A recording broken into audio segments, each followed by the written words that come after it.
Saludos amigos de YouTube, una vez más Víctor te saluda el día de hoy. A continuación voy a resolver el siguiente problema, pero antes te invito a que te suscribas a mi canal, le des me gusta al video y compartas con tus amigos en caso de que el video sea útil para ti, que con este sencillo gesto me ayudas un montón. Bueno, pues comencemos. El problema dice, determine la magnitud y los ángulos directores coordenados de la fuerza resultante. Entonces tenemos el siguiente sistema, lo que nos pide es encontrar la fuerza resultante. Y para encontrar la fuerza resultante de un sistema, lo que hay que hacer es sumar todas las fuerzas que estén actuando en dicho sistema, es decir, esta fuerza de 20 libras y esta fuerza de 40 libras. Pero recordemos que para sumar dos o más fuerzas, las fuerzas siempre tienen que estar en su forma vectorial cartesiana, es decir, su componente en el eje X, en el eje Y y en el eje Z. Entonces, como primer paso, calcularíamos estas dos fuerzas en forma de vector para poder sumarlas y así encontrar la fuerza resultante y con ello encontrar su magnitud y sus ángulos directores coordenados. Entonces comenzamos con un pequeño diagrama, dibujamos nuestro plano cartesiano, eje X, eje Y, eje Z. El siguiente paso va a ser establecer cada uno de los puntos, es decir, la posición del punto A, del punto B y del punto C. Por eso nos dan todas estas distancias, es para encontrar la posición de todos estos puntos. Entonces vamos a recordar cómo establecer la posición de un punto. Siempre vamos a comenzar en el origen y son las distancias que yo me muevo en X, que yo me muevo en Y, que yo me muevo en Z para llegar a dicho punto. Recordemos que estas posiciones pueden ser positivas o negativas, eso depende del movimiento en el eje. Recordemos, aquí está el origen, acá está el eje X. Entonces si en X me voy a la izquierda va a ser positivo y si me voy en sentido opuesto va a ser negativo. Vamos ahora con el eje Y. Recuerden, el origen está aquí, el eje Y está acá. Entonces, si yo me voy a la derecha, va a ser positivo. Y si yo me voy a la izquierda, va a ser negativo. Eso en el eje Y. Vamos con el eje Z. Desde el origen, si yo me voy hacia arriba, va a ser positivo. Pero si me voy en sentido opuesto, es decir, hacia abajo, va a ser negativo.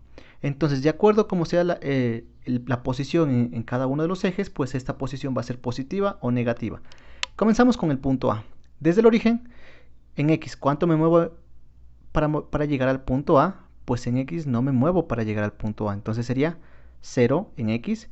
En Y, si me muevo esta distancia, que es de 2 pies. Entonces en Y sería 2 pies, pero negativo porque en el eje Y me estoy yendo hacia la izquierda. Estaría en este punto. Ahora, ¿cuánto me muevo en Z para llegar al punto A? En Z sería esta distancia, que es de 4 pies. Estaba en este punto y me fue hacia arriba.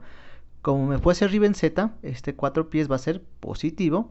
Entonces ya tengo la posición del punto A. La posición del punto A es 0 y recuerden, I siempre va a ser para X, J siempre va a ser para Y y K siempre va a ser para Z. Como no me moví en X, es 0. En Y era 2, negativo porque me fue a la izquierda. Y en K era 4, positivo porque me fui hacia arriba. Lo que hice para el punto A, voy a hacer para el punto B. Asimismo, desde el origen, ¿cuánto me muevo en X? Para llegar al punto B, me muevo esta distancia que es de 1.5 pies. Entonces sería 1.5 positivo en X porque me voy a la izquierda. Ahora, desde este punto donde me quedé, ¿cuánto me muevo en Y para llegar al punto B? Me muevo 3 pies. En el eje Y me muevo 3 pies a la izquierda. Entonces sería 3 pies negativo porque en el eje Y me estoy yendo hacia la izquierda. Ahora estaría en este punto. Ahora, ¿cuánto me muevo en el eje Z para llegar al punto B? Ya llegué al punto B, entonces no tendría sentido moverme en el eje Z, por lo tanto sería en Z 0 pies.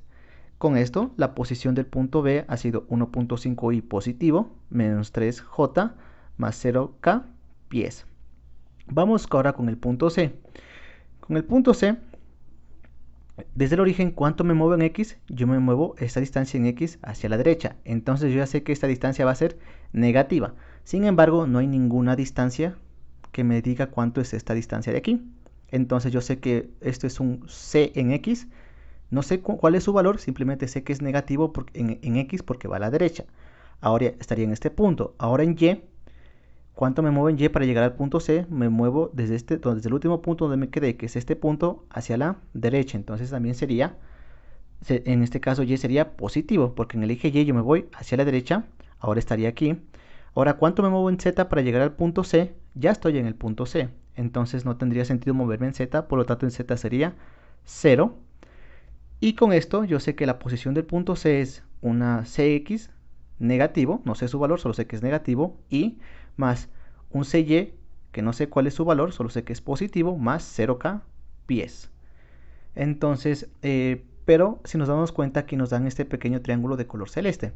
Este lado es paralelo al eje Y, este lado es paralelo al eje X. Recuerden, el ángulo entre ejes siempre va a ser 90 grados, es decir, que aquí hay un ángulo de 90 grados. Como es un ángulo de 90 grados, este triángulo es un triángulo rectángulo, entonces lo voy a separar. Esta diagonal sería la hipotenusa del triángulo rectángulo, que es 2 pies. Esta línea, recuerden que es la distancia en el eje X, entonces sería el valor de CX, y esta línea es la distancia en el eje Y, entonces sería CY. Y con este triángulo yo podría encontrar el valor de CX y de CY para encontrar la posición de este punto. Como paso final para el diagrama, vamos a dibujar las fuerzas. En este caso, tengo esta fuerza, como no tiene nombre, decidí llamarle fuerza 1, que va desde el punto A hacia el punto B, y esta fuerza de 40 libras decidí llamarle fuerza 2, que va desde el punto A hacia el punto C. Con esto yo puedo concluir que mi diagrama está completo y podemos comenzar con el desarrollo. El primer paso va a ser determinar la posición de este punto C. Entonces vamos a hacer el cálculo de la posición del punto C. Vamos a calcular estas componentes. ¿Cómo se calculaban las componentes de un triángulo rectángulo? Pues súper sencillo. Primero, si yo voy a calcular sus componentes, debo multiplicar a la hipotenusa. En este caso la hipotenusa es 2 pies, entonces la hipotenusa va a ser 2 pies, voy a cambiar de color. Entonces para encontrarse Y, debo multiplicar 2 pies por, y para encontrarse X, debo encontrar 2 pies por la hipotenusa. En este caso, depende cómo me den la dirección. En este caso, la dirección está dada en forma de ángulo. Cuando a mí me dan la dirección en forma de ángulo, yo siempre debo utilizar las funciones trigonométricas seno y coseno. ¿Cuándo utilizo seno y cuándo coseno? De la siguiente manera. Siempre comienzo con el seno. El seno se aplica para el lado que se encuentra al frente del ángulo. Entonces, si yo estoy trabajando con 20 grados, ¿cuál se encuentra al frente de 20 grados? Se encuentra CX. Entonces, para CX voy a utilizar seno. Entonces, aquí 2 pies, que es la hipotenusa, multiplico por seno de 20 grados. Y recuerden, si a un lado utilizo seno, para el otro lado debo utilizar coseno. Entonces, para la otra componente voy a utilizar coseno de 20 grados. Y listo. Con esto ya sé cómo voy a encontrar cada una de sus componentes. Aquí tengo Cx, que es 2 pies por seno de 20. Esto nos da 0.6840 pies. Recuerden que yo trabajo con 4 decimales. Sin embargo, pueden trabajar con más o menos. Esto va a depender de su profesor. Cy lo mismo. Cy es igual a 2 pies por coseno de 20. Resolviendo esto, yo sé que Cy es igual a 1.8794 pies. Ya tengo el valor de Cx, ya tengo el valor de Cy. Ya puedo reemplazar en la posición del punto. Recordemos que la posición era la siguiente. Reemplazamos el valor de Cx y de Cy. Y tengo que la posición del punto C ha sido menos 0.6840i más 1.8794j más 0k pies. Perfecto, ya tengo este punto. Entonces, como ya tengo este punto, yo ya puedo calcular la fuerza 1 y la fuerza 2 en forma de vector. Entonces vamos a expresar cada fuerza en forma de vector para poder sumar las dos fuerzas.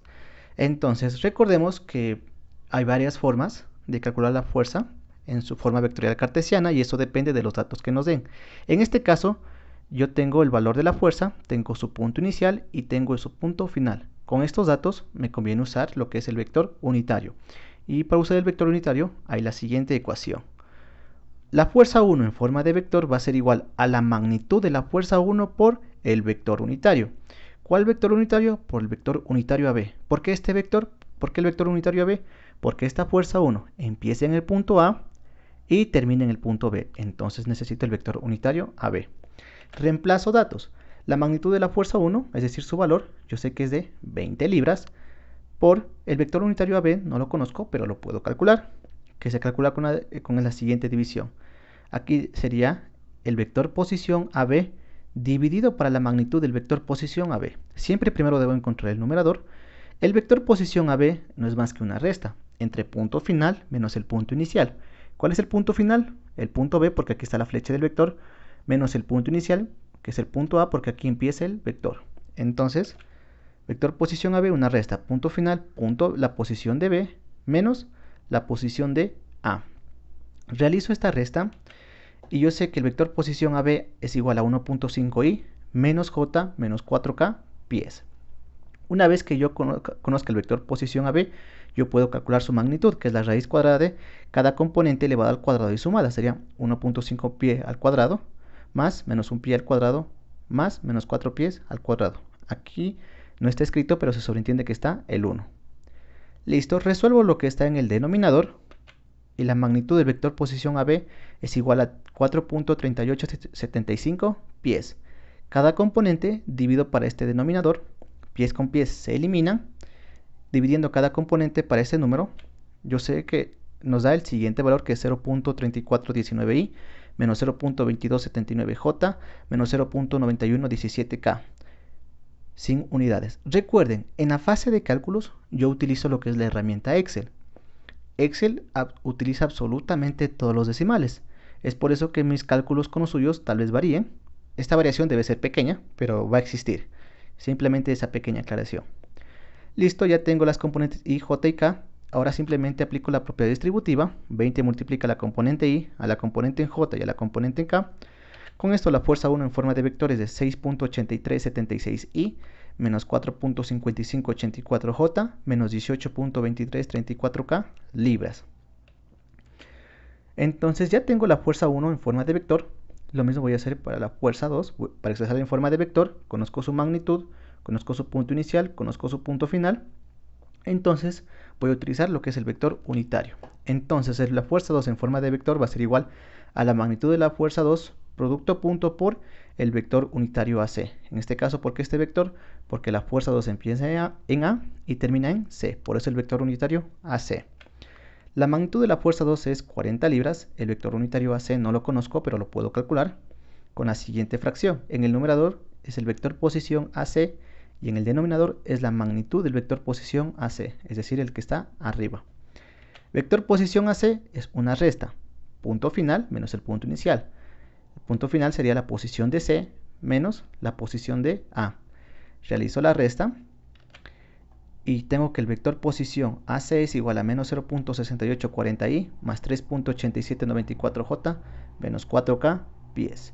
Dividido, una vez que yo conozco el vector posición AC, puedo calcular su magnitud, que es la raíz cuadrada de menos 0.6840 pies al cuadrado más 3.8794 pies al cuadrado más menos 4 pies al cuadrado. Resolviendo esta raíz, la magnitud del vector posición AC es igual a 5.6140 pies. Ahora cada componente de este vector dividido para este denominador, pies con pies se eliminan. Y yo tengo el siguiente vector, que es menos 0.1218i más 0.1910j menos 0.7125k. Todo esto que me representa el vector unitario AC. Ahora aplico la propiedad distributiva, es decir, 40 libras multiplica la componente I, J y K. Y con esto yo ya tengo la fuerza 2 en forma de vector. Entonces, ya tengo la fuerza 1 y la fuerza 2 en forma de vector. Con esto ya puedo hacer el cálculo de la fuerza resultante. Entonces, la fuerza resultante es la suma de todas las fuerzas. Entonces, como solo hay dos fuerzas, la fuerza resultante es igual a la fuerza 1 más la fuerza 2. Obviamente las tres están en forma de vector. Reemplazo la fuerza 1, aquí está en forma de vector, más la fuerza 2 en forma de vector. Sumo I con I, J con J y K con K. Con esto yo sé que la fuerza resultante tiene un valor de 1.9636I más 23.0821J menos 46.7336K libras. De la fuerza resultante me pide la magnitud. Esto es en forma de vector. Para calcular la magnitud de cualquier vector, simplemente es la raíz cuadrada de sus componentes sumadas y elevadas al cuadrado. Entonces, esta fuerza sería la fuerza resultante en X porque está al lado de la Y. Este valor sería la fuerza resultante en Y porque está al lado de la J. Esta componente sería mi fuerza resultante en Z porque está al lado de la K. Entonces, la magnitud de la fuerza resultante va a ser igual a la raíz cuadrada de su componente en X al cuadrado más su componente en Y al cuadrado más su componente en Z al cuadrado. Reemplazo cada una de las componentes en ecuación, resuelvo lo de la raíz y mi fuerza resultante tiene un valor de 52.1601 libras.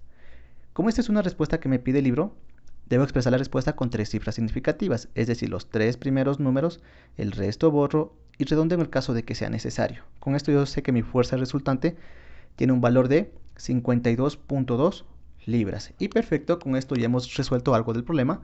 Hemos encontrado la magnitud de la fuerza resultante.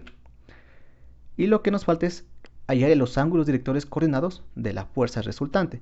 Para encontrar los ángulos directores coordenados de la fuerza resultante, que es lo que vamos a hacer ahora, necesito dos datos de la fuerza. Necesito conocer la fuerza en forma de vector, que ya la tengo aquí, y necesito conocer la magnitud de la fuerza, que ya la tengo acá. Recuerden que en la fase de cálculos, cuando yo decía 3 cifras significativas, es solo para expresar la respuesta final. Sin embargo, si yo voy a coger esa variable para otros cálculos, siempre la voy a tomar con el mayor número de decimales posibles. Recuerden que los cálculos hago con Excel, por eso es que tal vez los resultados varíen con los suyos. De hecho va a variar, pero solo un poco. Muy bien, vamos a hacer el cálculo del primer ángulo director coordenado, conocido como alfa. Alfa siempre se va a formar entre el eje X positivo y la fuerza, y se calcula con la siguiente fórmula: coseno de alfa igual a mi fuerza en X sobre la magnitud de mi fuerza. Entonces, despejo alfa es coseno a la inversa de esta división. Fuerza en X, 1.9636 libras positivo. La magnitud de la fuerza resultante, 52.1601 libras. Libras con libras se eliminan. Resolviendo esta fracción, yo sé que alfa tiene un valor de 87.8423 grados. Como esta es una respuesta que me pide el libro, debo expresar la respuesta con 3 cifras significativas, es decir, los 3 primeros números, el resto borro y redondeo en el caso de que sea necesario. Con esto alfa tiene un valor de 87.8 grados. Vamos con nuestro segundo ángulo director coordenado, conocido como beta. Beta se forma entre el eje Y positivo y la fuerza, y se calcula con la siguiente ecuación: coseno de beta igual a mi fuerza en el eje Y sobre la magnitud de mi fuerza. Despejo beta sería coseno a la inversa de mi fuerza en el eje Y es 23.0821 libras positivo sobre la magnitud de mi fuerza resultante, que es de 52.1601 libras. Libras con libras se eliminan. El coseno a la inversa de esta división da 63.7349 grados. Como esta es una respuesta que me pide el libro, debo expresar la respuesta con 3 cifras significativas, es decir, los 3 primeros números, el resto borro y redondeo en el caso de que sea necesario. Con esto beta tiene un valor de 63.7 grados. Vamos con nuestro tercer y último ángulo director coordenado, conocido como gamma. Gamma es el ángulo que se forma entre el eje Z positivo y la fuerza, y se calcula con la siguiente fórmula: coseno de gamma igual a mi fuerza resultante en Z sobre la magnitud de mi fuerza resultante. Despejo gamma sería coseno a la inversa de mi fuerza resultante en Z es de menos 46.7336 libras sobre la magnitud de mi fuerza resultante, que es de 52.1601 libras. Libras con libras se eliminan. Coseno a la inversa de esta división nos da 153.6327 grados. Como es una respuesta que me pide el libro, debo expresar la respuesta con 3 cifras significativas, es decir, los 3 primeros números, el resto borro y redondeo en el caso de que sea necesario. Con esto gamma tiene un valor de 154 grados. Y bueno, amigos de YouTube, con esto termina el video del día de hoy. Si te gustó el video y más que todo si te sirvió, te invito nuevamente a que te suscribas a mi canal y le des me gusta al video. Cualquier duda o sugerencia es bienvenida en los comentarios. Sin nada más que decir, agradezco por la atención prestada a la presente y nos veremos en un futuro video.